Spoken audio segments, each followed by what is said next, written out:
জামায়াতে ইসলামী দেশের রাষ্ট্রীয় ক্ষমতায় কখনো আসতে পারবে না বলে মন্তব্য করেছেন বিএনপির স্থায়ী কমিটির সদস্য গয়েশ্বরচন্দ্র রায়। দুপুরে মুন্সিগঞ্জের শ্রীনগর উপজেলায় এক অনুষ্ঠানে সাংবাদিকদের তিনি কথা বলেন। গয়েশ্বর রায় বলেন, জামায়াতের যেসব দাবি সেগুলো নির্বাচনী প্রক্রিয়া বাধাগ্রস্ত করতেই করা হচ্ছে। জনগণের ভোটে বিএনপি ক্ষমতায় আসবে, এটা জামায়াত সহ্য করতে পারছে না।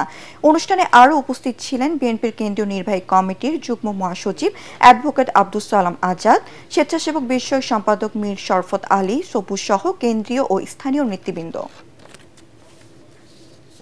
ওরা আওয়ামী লীগ নাই, এই কারণে বিএনপি ক্ষমতায় আসবে, এটা তারা সহ্য করতে পারে না।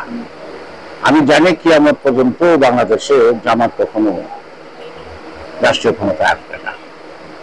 অন্য দল আসবে, কিন্তু ওরা আসবে না, এটা শিব।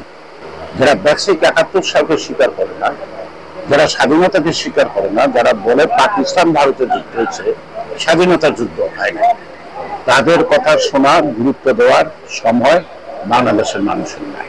আওয়ামী লীগ নাই, আমি বিএনপি থাকবো না, ৭১-এর রাজাকারদের চালাবো আর এটা না মানবো, এ বেঁচে থাকতে হবে নাকি? অসম্ভব।